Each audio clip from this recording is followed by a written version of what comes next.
on 63rd and Cottage Road. That's got to be hard growing up black, isn't it? Can I have a pen in there? Yes, and then. And I was wondering because he's going to autograph his book for me. Okay. Okay, thank you so much. So, tell me about what you got going on in Right Pat right now. At Right Pat right now, Well, government has changed a lot of rules, so people 65 and older now for 3 or 4 years, get a $6,000 extra exemption. And I just kept, thinking of the future at that time. You got to think, you're what, 25, 26? 26. So you got to think now. And I knock this into my daughter's head all the time, all of them. You're a millennium, right? And you're currently in college.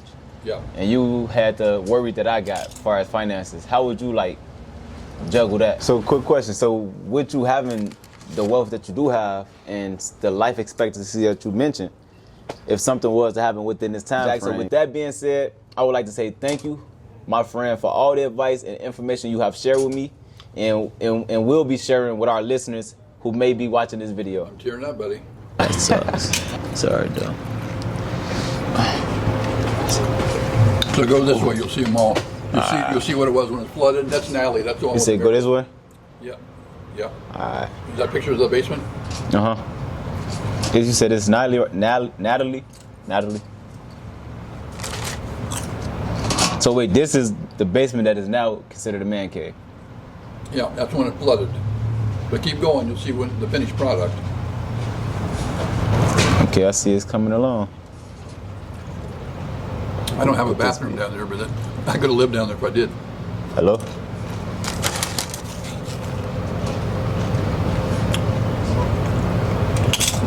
I don't know who this could be. Not speaking. Oh yeah, it looks beautiful. That's your cat? That's my friend's cat. Yeah, I might be going too far. I made it to the cats. But no, that's beautiful. Yeah, nice. Yeah. I've been thinking to myself, one day I'll be able to do things like that. I just got to take my time and just keep going. Because only reason why I say... who you hang with, too. Yeah. Sometimes that'll influence your future. Future decisions, yeah. Yeah, the wife as well, the person you marry as well. I've been lucky enough to hang out with individuals like you. So I know for a fact that my future is destined for something bigger than the norm. Mm-hmm. I know for a fact. There's a long time I could have gotten in trouble. You said it's a lot of times you could have gotten in trouble? But I didn't have time to. I was working and going to school all the time. Yeah. I worked 2 jobs for 8 years. 8 years. 8 years, 2 jobs? And went to school at night. So I got my associates first from Sinclair. Mm-hmm. And that's when I was working at Bank One. And then I left and went to Key Bank, and Key Bank said, we want you to get your bachelor's. So I went back to Capitol. Yeah. They had an office downtown Dayton at that time, because they're based out of Columbus. And I went to Capitol downtown Dayton, took classes, and got my bachelor's, and the bank paid for it. Jeez. Capitol's not cheap. That's what I be thinking about. I be thinking about ways to pay for my schooling, man. It's like as the years go by, I get more and more in debt just to try to obtain a degree to become financially wealthy. So when you get a job, you want to ask them, do you have a tuition refund policy? Oh, that'll come with the job. Yeah. They'll say, yeah, we'll pay up to 2 classes, but a lot of time it has to. No, I'm saying if I get it, so after I graduate, I can get a job that pay for my what I just went through. No. My prior education. That's what I'm saying. No, you have to do it while you're working for them. You got to do it. Yeah, that's what I'm saying. But you could say, okay, I got a bachelor's, but I want to get a master's. You could be working for this company and get your master's, and then they'll pay for it. And they'll pay for my master's. Yeah. I was thinking you were saying they'll pay for my prior education. No. That would have been lovely. It doesn't benefit them. Yeah, it doesn't. That would have been lovely. Like my daughter, when she was working at STEM, Dayton STEM School, and they're affiliated with Wright State. Well, she got her MBA through them, and they paid for it. So now she has a bachelor's, a master's, and an MBA.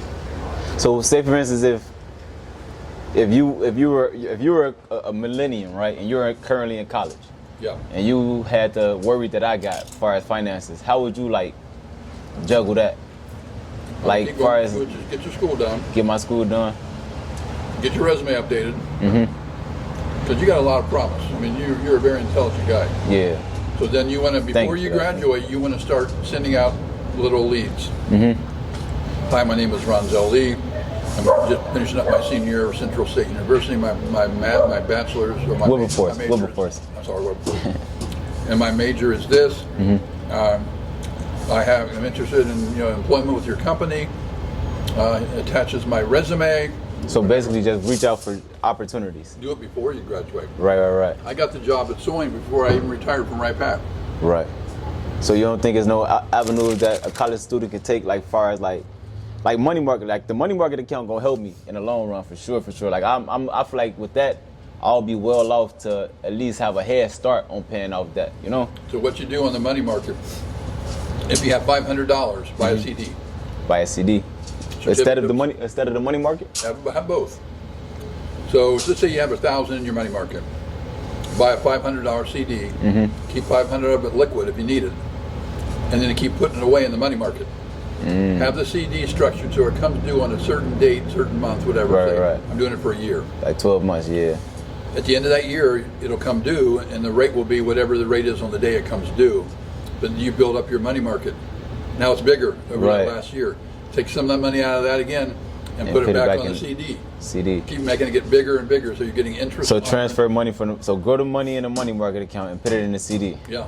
And then now you remember, you can't get it out of the CD because there's a penalty if you do. Until a certain time frame. You're telling the institution, I promise I'll leave this here for a year, and the institution will say, for doing that, we're going to give you this.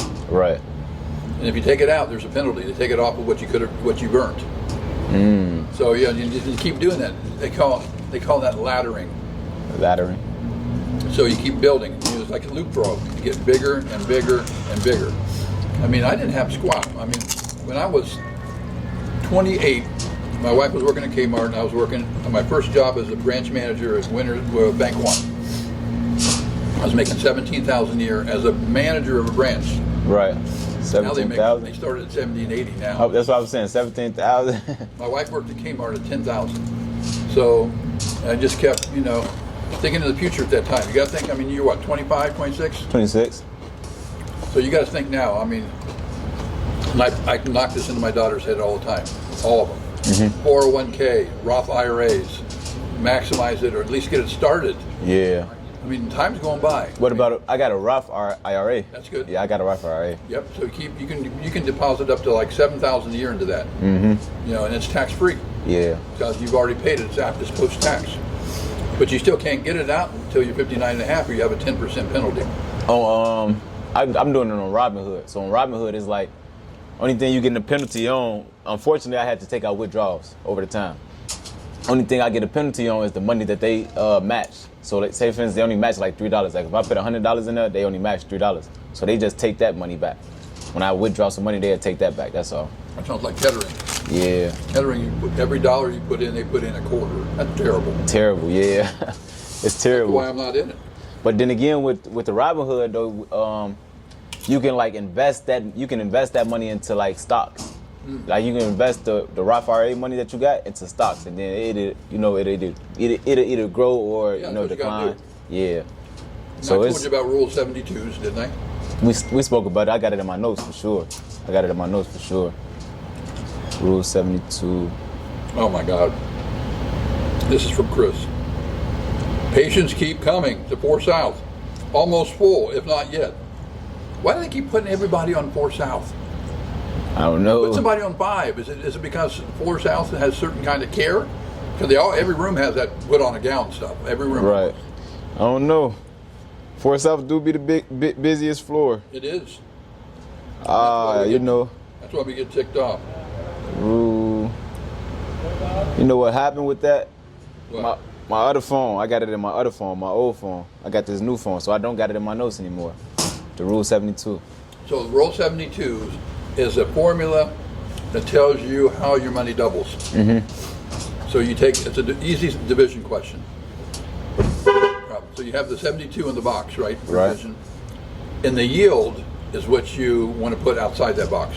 The yield. The yield. So in the money market, your yield is 2.8 or something. Yeah, currently 1.88, I think it is. More than that. No. It's more than that. I can show you. I just looked at it today. Oh, yeah? 2.68 or something like that. We're going to check it out. I'm going to check it out. So you take that 268. Let's make it 3. I mean, it's not that high, but it's for math. Yeah, math reasons. So you divide 3 into 72. 3 is your yield, and 72, so that comes to 24. Right. That means that 3%, whatever money you put in, doubles every 24 years. Doesn't sound like very much, but keep in mind you keep adding to that number. It keeps getting interest on your interest. Yeah. You keep taking it out of your money market, put it into an IRA or whatever. Keep growing. CDs are paying about Numerous occasions to change my to get out of the car loan, and they constantly telling me I can't.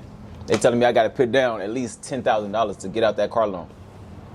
So you're upside down. Yeah, terribly bad. I'm like 3 payments behind right now. You got to hold on to it now. Yeah. Because if you take that and you sell it, it's going to make your next car upside down. See, because you have to take what's paid to the other one, and they might not do it because depending on how much you upside down, plus the price of a new car, you'll be so far behind. It's going to take you years to get caught up. I just wish I'd never done it. I still remember the salesman, Bill. He got me, bro. He got me, Jack. Oh yeah. He got me. You don't buy another car without checking with me, even if we don't even work together anymore. Yeah, definitely, not at all. I'm starting to get income tax return people from the hospital. You said you were going to do it. You said you were going to get it. But I got to be careful because I'm not, displaying any personal information. But I'm doing Chris's, I'm doing Dreamus, and now I'm doing a nurse up on 4 South. I need to come to you because I done it when I did mine. I didn't get nothing from Ohio because they had to verify my identity. So then the mail came in the mail, but I had missed the deadline, so I didn't get a chance to fill it out. So I totally missed it. So, tell me about what you got going on in Right Pat right now. At Right Pat right now, I still got the money market going. Just still growing that account. Did you open a checking? No, the savings and money market. So you have a true saver in the money market. The 2 we had went and sat and opened together. Yeah. Is it starting to grow for you? The money market is growing as I put money in, and I got the book, so I sell any sale I get from my book, I put it into my money market account. So it's growing for sure. It's definitely growing. And the hospital's got a 403B, kind of like a 401k, but it's not a very good plan, so I don't contribute to it. I mean, do we all? I thought, is it automatic, or we just all automatically a part of it? Well, you put in some and they match it. Like Right Pat, it was dollar for dollar for the first 5%. So if you put in $1, say I put in 5% of my pay, then they would match it dollar for dollar. Right. But then they had a kicker, which is a great plan. So if I did 5%, they put in 5%, and they put in an additional 3% for profit sharing, which is similar to a 401k. So they would never go higher than the 5 and the 3, but you could always raise yours. So I had taken mine to 7. So I was having 15% of my pay going into 401k. And they would match it. Well, they were matching the first 5%. Right. And the 3% afterwards. So 15% was going in, of which 7 of it was mine and 8 of it was theirs. Yeah. So I wish I would have stayed there because I would have been rolling in it now. I mean, from what we. Yeah, but I mean, big time. Yeah. Because I was saving $700 a month in 401k, but only half of that was mine. And they were putting in the rest to match it. And then I was getting that income, which was $60,000 a year. Right. Plus my Social Security, plus my investment interest and dividends. Did you have it in the money market account or a certified? Okay, see. And then I would buy CDs. I was finna say that, the CDs, because you introduced me to that as well. Yeah. The money market and the $500 CDs. per CD. Right. So I had, I had all my money in IRAs and 401ks. But the thing is, starting next year, at age 73, it's what it is now. I got to start liquidating. It's called RMDs. You just age yourself there a little bit. 73. It's alright though. So it's called a required minimum distribution, RMD. Used to be 70 and a half, then they took it to 72, now it's 73. And I was like the guru in IRAs at my branch, which means that based on life expectancy, I have to, between 73 and I think life expectancy for a man is like 83 or 4, somewhere in there. So they figure your life expectancy for 10 or 11 years, and you have to liquidate that by the time that you get to that age. Or you'll die, right? Right. Well, it doesn't work out that way because you're still earning interest. So I've got 6-figure retirement. So I've got to probably take out about $12,000 sometime next year. And then I have the option to have taxes withheld or no. Well, government has changed a lot of rules. So people 65 and older now for 3 or 4 years, get a $6,000 extra exemption. So husband and wife, that's $12,000. Right. So I'm thinking, if I have to take 12, I might not withhold any taxes and just take the whole 12. So then I'll put that in my money market. So quick question. So with you having the wealth that you do have and the life expectancy that you mentioned, if something was to happen within this time frame, It goes to your wife. Oh, it goes to your, okay, say for instance, with her as well. Is your money like in a trust account or something like that to go to your children or go to your grandchildren or your future grandchildren, I should say? Because I know you said you don't have any Yeah, yet. we have PODs on everything. PODs, what's Payable that? on death. Payable on death. Payable on death. Payable on death. So if I die, it goes to my wife. If she dies, it goes to me. We both die, like on a vacation. Is that me or you? All right, I think that's you, yeah. So then if something happens to both of us, it goes to the kids. Wait a minute, this is from the daughter having trouble. Take your time, take your time.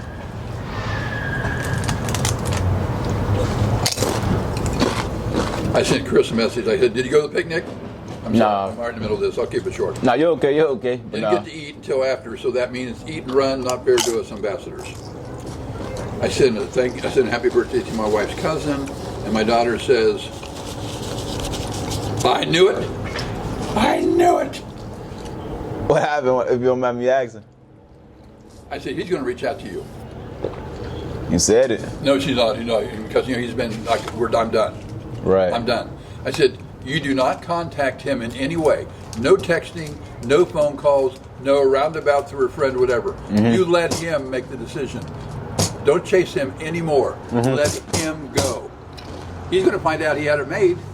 He's going to come around. You came back. And sure as hell, one day later, I called it.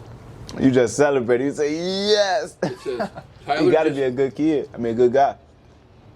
Tyler just texted me. Let's talk after clinicals today. That could be bad. Yeah. But I however, don't know what to say, but I feel it's bad on his end, and I need some time away from him.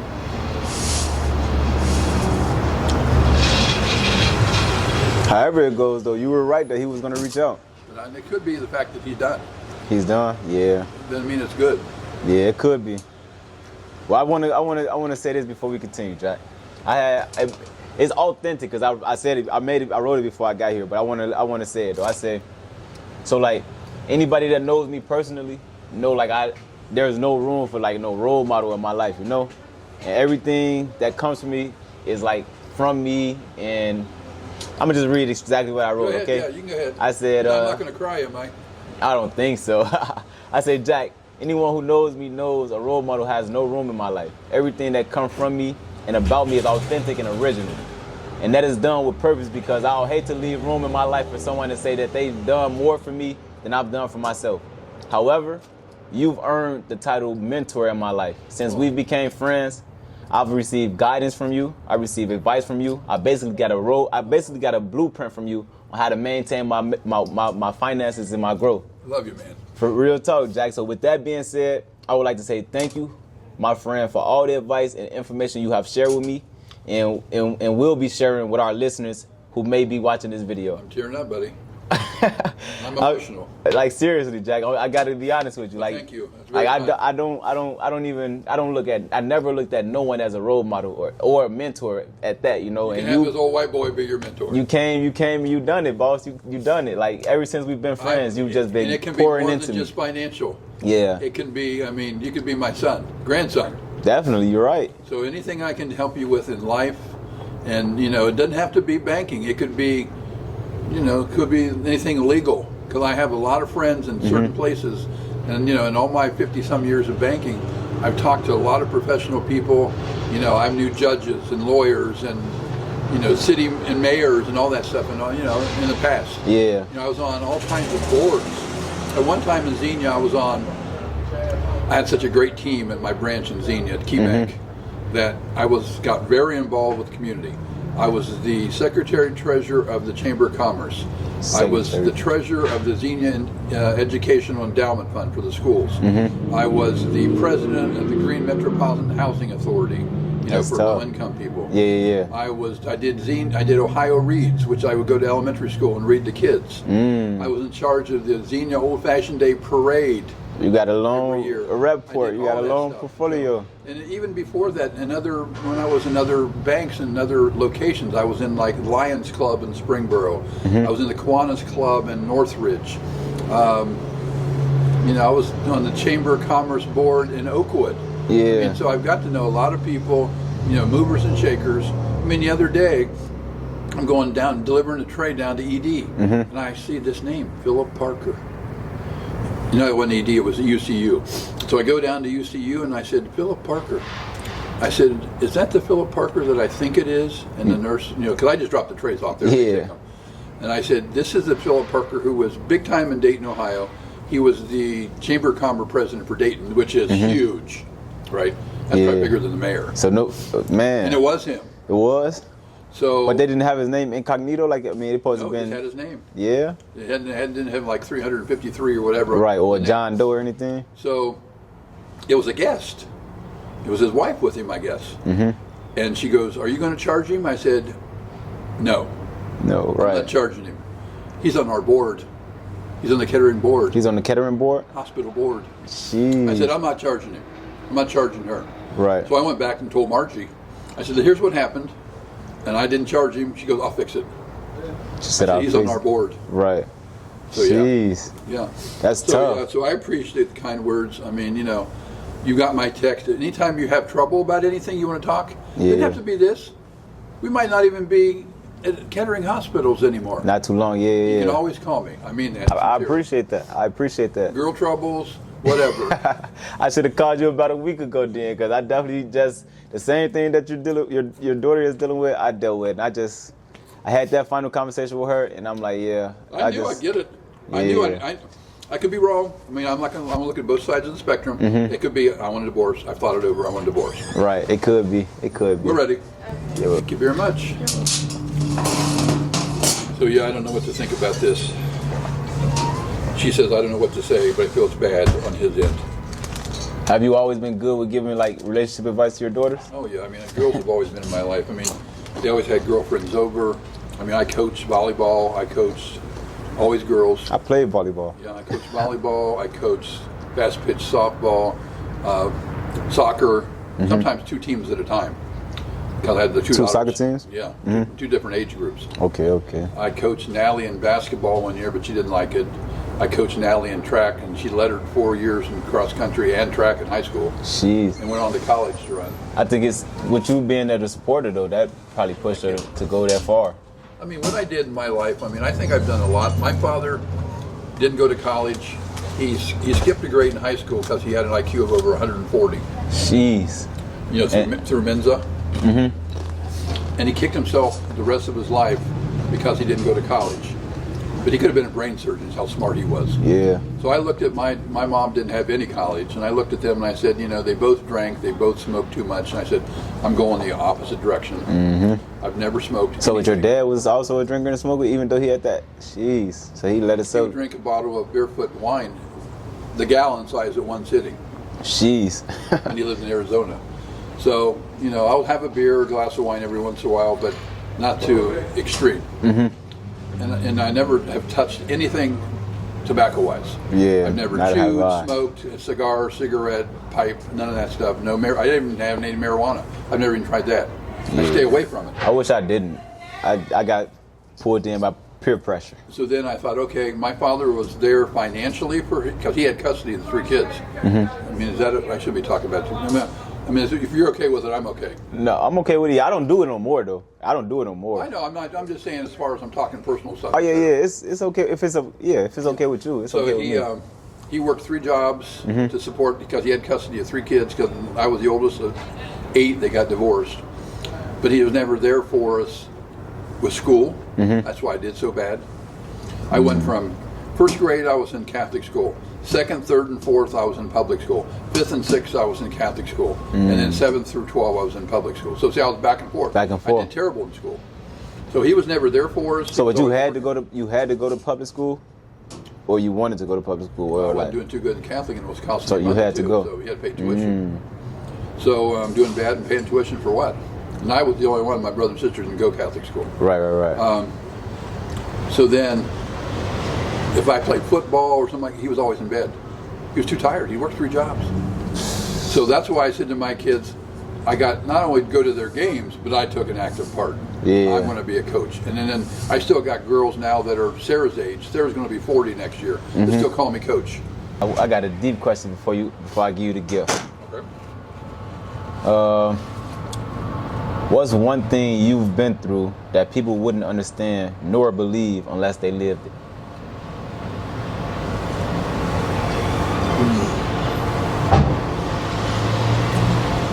Probably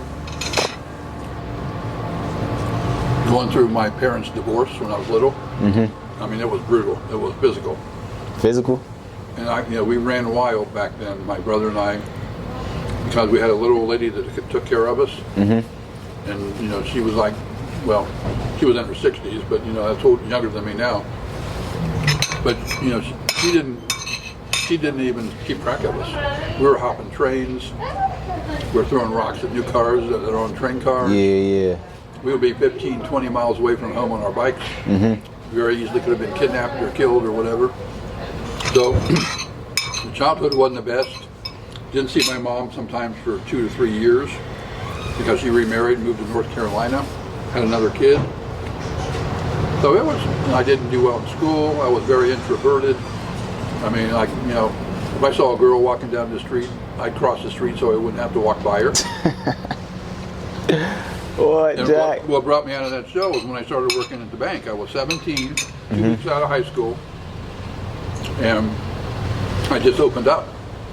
Now I can talk to anybody about anything. Anything. I mean, I walk by, my sister's a lot like me. I mean, she's even more extroverted than I am. But You said your sister-in-law? My sister. Oh, your sister. Lives in Columbus. So, if I'm walking down the hospital hallway, I'll speak to everybody. Yeah. They might not speak to me, but I also try to remember their names, so I call by name. Yeah, you're good at that. I'm not too good at that. I know most of the cleaning people, clean the rooms. On certain floors, of course. I mean, I can't know on the whole hospital. Yeah. But like 4 South and ICU, I know someone 4 North, because I helped Dreamer with. Yeah. Or Rayana, or 3 North. But just be friendly, speak to people. Right. It's just when you walk by somebody and say hi to them, they don't say hi to you. It's like, okay, they didn't hear me. They're an introvert. Or they're not having the best day. They're not having a good day, right? Yeah. It's never personal. Never take it too personal. But you did your part. Right. Definitely. I would help anybody do anything. I know I got a place in heaven. I know I do. I've helped too many people. I've been too kind to people. Yeah, you're a great guy. If I'm being honestly. I appreciate that. If I'm being honest, you're a great guy, for sure. You brought tears in my eyes on that earlier thing. I didn't mean to. I promise you I didn't mean to. That's a good thing. Yeah. Well, with that question being asked and you giving me a good, in-depth answer, I would like to give you what you have heard about numerous times throughout the hallways in the hospital. You wrote that book? I wrote this book. No, you did not. I did. That's me, Ronzel J. Lee shot, Jr. I did, unfortunately. Being at the wrong place at the wrong time. Oh my God. Being at the wrong place at the wrong you. time. Yes, sir. That's your copy. Do I got a pen? I can leave. I can sign it. Is it? That's me, fresh out the hospital. Oh my God. I should have a pen in the car. I'm gonna give you. I'm gonna put my signature in there for you. Yeah. Wow. Yeah, that's me. So what happened to the guy that shot you? Well, he's not in any trouble. Like I said, I know who it was. I'm not seeking to get him in any trouble. Instead, I just gave him forgiveness. I found forgiveness. Somebody you knew? I didn't know him personally. No. Was he trying to rob you or something? I was just at the wrong place at the wrong time. Wrong place at the wrong time. So I don't. A lot nowadays. Yeah, so I don't even feel like I should try to get revenge because it wasn't purposeful. It wasn't no real meaning behind it. He didn't actually want to hurt me, but it's just living in Chicago and going through the phases of life. That's just sometimes how it happens to most of us. I'm telling you, I would never known that was you in that picture. Yeah, I had a fresh haircut. You got all your dreads off and everything. I wouldn't know who you were. I wouldn't even look like that guy either. I look totally different. Yeah, you've grown up. Yeah. Thank you. Yes, sir. Yes, sir. How many of these copies did you have made? Oh, that's on Amazon. You can get that on Amazon. Just go on Amazon, type in "I know who shot me," or even go on Google and type in "I know who shot me," and then my name will pop up. What's the GX WAP story? Guwap. That's what. What's that? Guwap. So that's the part where well, let me see. It said Guwap. That's the part where I had wrote I wrote a rap. So I turned my story into a trilogy. I got a documentary, I got a rap, and I got a book. Wow. So the Guwap story that you're seeing is the rap. And then at the end, the Nightmare on Cottage Grove, that's where it happened. It happened on 63rd and Cottage Grove. That's got to be hard growing up black, isn't it? I wouldn't say it's hard growing up African American, but I would say it's hard growing up in. But you prefer African American over black? I definitely do. Okay. But I wouldn't say it's I've hard. heard other people say it the other way. Yeah, I don't know why, but Okay. because I wouldn't call Caucasians individuals white because we're not colors. We're human first and foremost. You know. I'm white. That's what. But I wouldn't call you That's that. why I'm a saltine. I wouldn't call you that. I wouldn't call you that. We're humans. Why are we defining ourselves as colors? Did I ever tell you that story where I was a friend of mine who I used to work with at Fifth Third? Uh-huh. We were working at a branch on, you know where Easttown Shopping Center is on Linden Avenue? I'm not too familiar with this I know. place. Anyway, Before you go with that, I'm going to say it's not hard growing up African American, but it is hard growing up in poverty. I'll say that. Oh, yeah. It's hard growing I'm up sure in it is. poverty Oh, for yeah. sure. But what you were saying about East? this guy came, He's this mom. African American guy came in on a wheelchair one day, Uh huh. and he was wanting to talk to the manager, so he went in and talked to the manager, and the phone rang. Yeah. So he's talking to one of his friends on the phone, and I guess the friend said, "What are you doing?" He said, "I'm just sitting here talking to this cracker." Oh man. Oh man. I mean, but he was probably saying it in a joking He was way. talking to his grandmother, actually. But he was saying it in a joking way. It sounded like, right? I don't think he was. No. What am I doing? I don't want that card. His grandmother. Wait. You said He was talking to his African American man said Yeah, that talking to about his grandmother on grandma. the phone, and she said, "Where you at? What you do?" "I'm at Fifth Third. I'm talking to this cracker." See, to me, that doesn't offend me. It doesn't. No, because I had an African American friend, and we worked together at Goldman's, which was like a, Wait, before you get into that, how was the terminology, like how would it have that affected you in the past or affected anyone in the past, like during like the 1960s, 70s, 80s? well, they call anybody crackers then, but you know, No. call me honky or something like that. It doesn't bother me. Was the slurs like more like harsh back then, like they were used as like to penetrate people, like hurt people's feelings I back think then? they were. They were? I mean, Like nowadays it's you've heard easy. Richard Pryor, right? I heard of You Richard Pryor. Some of his shows. He goes on Saturday Night Live and say, "Okay," he said, "What do you think about him? Think of sky, airplane. What do you think of a dog, cat? You know, stuff like that. What do you think of a white guy, honky? What do you think of?" I never even heard that That's term. hilarious. I heard What do the you think cracker, of a- but I what do you haven't think of a heard. What do you think of a mean white guy? How do you say it? Terrible honky. Or you know, he kept going. It was hilarious. Yeah, I never love heard. Richard Pryor. I never heard honky But this before. friend I knew that worked at Goldman's, he was a African American. Mm-hmm. He was great. His name was John Young. Yeah. Everybody at Goldman's went by their initials: JB, JY, JP. You know, those are a lot of J's. JP supposed to have been at Chase. Yeah. So he ended up being a Montgomery County sheriff. Uh huh. So one morning, I was going to work, and he was working for the sheriff's department in Dayton. Mm-hmm. And he was on, I don't know what shift he was on, but it was dark, so it's winter. And I'm going to down North Dixie, which is, I don't know if you know where that is or not. Runs over Needmore, which Needmore turns into Harshman, which turns into Woodman. And anyway, he pulls me over and turns on the lights. He knew it was me. He knew it was you? And he pulled me over, and he had somebody with him, because he knew it was my car. 'Cause I had a real nice Mustang. Krager's, dark blue, fastback, 289. I want a muscle car. So he pulled over, and see, it's like the N-word. Mm-hmm. if I was African American, somebody, it wouldn't bother me. You know why? If you were African American, it wouldn't bother me. It wouldn't. No, I'm that kind of person because I know you don't mean it. But it depends on their intentions, in my opinion. Even though I don't even like it coming from. I don't like listening to it on the radio. I don't like hearing it at all. It's killing me how some of the African Americans call each other that. Right, that's what I'm saying. I don't like hearing it at all. So anyway, he pulled me over and I said, "You blankety blank N-word," and he knew because we did things together. He was on the ground laughing. So, I mean, yeah, it's like that. Like he know your intentions isn't to hurt or harm him. He called me honky, you know what? It bounces right off of me. Yeah. I mean, the N-word can be white people. Right. Yeah, that's what I'm saying. It could. So I turn on the news, and I hate to do that anymore. Like we were watching last night, I said, "Turn the damn channel. So and so killed this person, and so and so molested this child going to prison." I said, and they'll show a picture of these white guys. I said, "Look at that trash. Cut off his cock and let him bleed to death." You know when they do that to a child? I mean, that's why I get brutal in that stuff. Yeah. It kills me right here. Yeah. You're doing that to a little kid, and you're raping a kid, and you're a piece of shit. Right. I hope you die. Because you're not going to learn. You're all going to put you in prison, and we're going to rehabilitate you and study you, and bullcrap. Yeah. They're going to come out and do it again. They're going to do it again. Murderers keep murdering. So, just the world is just going to hell. I mean, just when you think, I'm waiting for a dog, I'm waiting for a woman and a chihuahua to get married.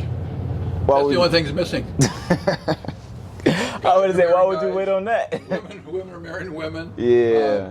People from other countries are marrying other countries. Just watch that 90-Day Fiancé. You think that's a bad idea? A chihuahua and a woman? No. People from country to country. Yeah, I think they're in it for the money. That's all they're doing it for. I mean, you get these guys from Croatia or whatever, and they treat these women like, what's that one girl's name? She's got big boobs and she's got kids, and I'm thinking, where are your kids? Who's taking care of your kids when you're going all over the world with this guy? Right. She's 30-some and he's 20-some, and he says, I'm the man. He's Muslim or whatever. I want you to go to my church, and I'm the boss. And it's bullshit. Don't take that. Right. Don't take that crap. He's in your country. Send him back. Yeah. Why do you have to go to another country to find a man? I'm sorry. You're doing it for the money. You're doing it for the money to be on TV. I mean, yeah, to be on TV for sure. Tinkerbell. This woman's name's Tinkerbell or some stupid name like that. But you see how you getting rowdy up about that? Yeah. That's the reason why I don't watch television, because I don't like that. I don't like it. You're getting cranky in your old age. I said, I'm getting very cynical because of the world around me. Yeah, that's why I don't like television, though, because it's senseless stuff that goes on. And it's just National Geographic. I'd rather see two lions humping each other or something than listen to this shit on the news. Two lions is crazy. You say you want to see something that's natural. That's real. That's really. Ever been to the Columbus Zoo? You gotta go. Not yet. We I'm gonna go eventually. Man, you had told me you was going. 16,000 steps that day. And I'd worked Friday and Saturday before, and then I walked another 16,000. I was dragging. Everybody's way ahead of me, and I'm just like some 90-year-old man. Just go ahead. I'll catch up with you guys later. Go ahead. I hope you enjoy the book, though, Jack. I really hope you enjoy it. I will. I hope you do. I know I have an author now. I'm going to have you sign it. Well, she can bring your pen back. Bring the pen? Okay. Yeah. You deserve it, man. I was supposed to have got you that. A while ago, but we just I'm sincere when I tell you, if you ever need anybody to talk to,